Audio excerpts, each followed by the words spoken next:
conseguiu retirar, era o cashback com base em gênero e raça, né? O que é o cashback? O cashback, a ideia do cashback é o seguinte, olha, a gente vai cobrar, o sistema tributário tem que ser neutro, então tem que ser, no máximo, com raríssimas exceções, a mesma tributação para tudo. Para quê? Porque o Estado não tem que nem incentivar nem desincentivar a produção de nada. Tem que ser de uma maneira, o que seja mais produtivo, né? Não tem que ser, hoje, por exemplo, você tem um monte de empresa que vai para a Zona Franca de Manaus, ou você tem um monte de empresa que vai para um estado que está longe da mão de obra, que está longe da infraestrutura, que está longe de tudo, que tudo é mais caro. Só que só de pagar menos imposto já vale a pena.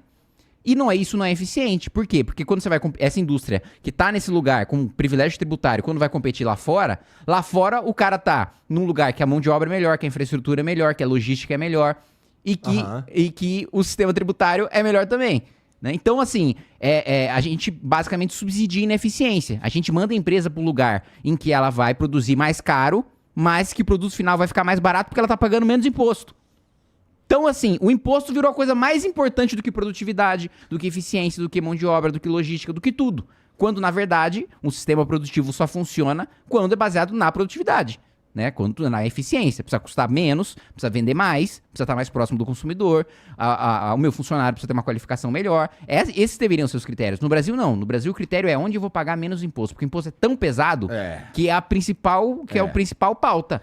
Né? E assim... Então a ideia da simplificação e da uniformização é justamente, o que todo país desenvolvido adota, todo país, assim, praticamente sem exceção, assim, são 160 países que adotam, da Europa inteira, né? Estados Unidos, né? Tem o Sales Tax, que é muito, muito semelhante, Japão, todo o sistema de IVA, e basicamente é um modelo de país desenvolvido, né? E o que a gente fez na prática? 400 mil normas tributárias foram substituídas por 2 tributos. Então, a simplificação é enorme, porque o Brasil é o país em que você mais gasta tempo para saber o quanto você precisa pagar de imposto. Você sabe disso, pô. Você tem uma empresa. Eu sei disso. Então, assim... Você precisa de uma puta equipe. Você precisa de uma equipe. Para você ter uma ideia, o pessoal da Ambev me falou um tempão, acho que uns 2 anos atrás, que a equipe tributária deles é maior do que a equipe que pensa produto. Ou seja, os caras gastam mais dinheiro com advogado tributarista e com contador... do que criando produto. Isso é insano, cara. Isso é insano. Quando eu tenho muito contato com o Japão, porque eu sou o único deputado Nikkei de São Paulo, né? Descendente de japoneses. E negociações sempre passam da comunidade, tanto da brasileira no Japão, como da japonesa, entre aspas, Nikkei, né? No Brasil.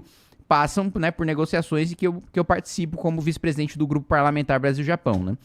E os empresários japoneses falam, a gente não sabe calcular imposto brasileiro. Eu falo, a gente também não, viu? Não é culpa de vocês. A gente também não sabe. Tipo assim, a gente não tem como investir. Como é que você vai me pedir, né? Eu entendo, você é um deputado brasileiro, tal, né? Nikkei quer fazer a ponte dos nossos países. Tem grandes empresas japonesas que têm operação no seu país, mas é muito difícil pra gente, como uma média empresa ou como uma pequena empresa, trabalhar no Brasil.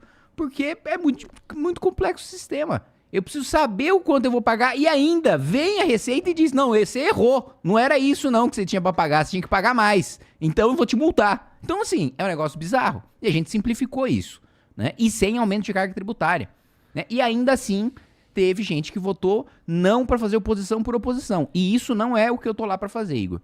Eu não tô lá pra, só porque... Tudo que veio do... É o que eu costumo dizer há muito tempo. Nesse caso, quando o cara faz isso daí, foda-se o Brasil, né? Exato. Não é questão de... Não tô falando que o maluco ele não pode ser contra. Ele pode ser contra. Isso, mas não pela razão de que está no governo que ele é oposição. Não é? Então, é o que eu costumo dizer. O Renan Calheiros, se de repente ele falar que a lei da gravidade existe, eu não vou começar a flutuar. Né? Ele também pode sair verdades da boca dele. Então, o que eu quero dizer é o seguinte, né? Não é porque tá finalizando a tramitação no governo Lula, que primeiro, não é uma reforma do Lula, não é uma reforma esquerdista, socialista. Eu ouvi dizer que é reforma socialista, gente, pelo amor de Deus. Estados Unidos é um país socialista, Nova Zelândia. Então, esse Nova Zelândia é um país socialista. Mas esse é o meu ponto mesmo. Como é que o cara que ele se identifica como direita, assim, o pouco que eu sei, talvez eu esteja enganado, mas o pouco que eu sei, olhando ali e ouvindo pessoas falando sobre a reforma tributária, não parece uma parada de esquerda, assim, não, imagina. Economicamente falando, pelo tá contrário, ligado? Pelo contrário. Conversando de bastidor com o pessoal do PT, o pessoal ainda fala, não é bem o que a gente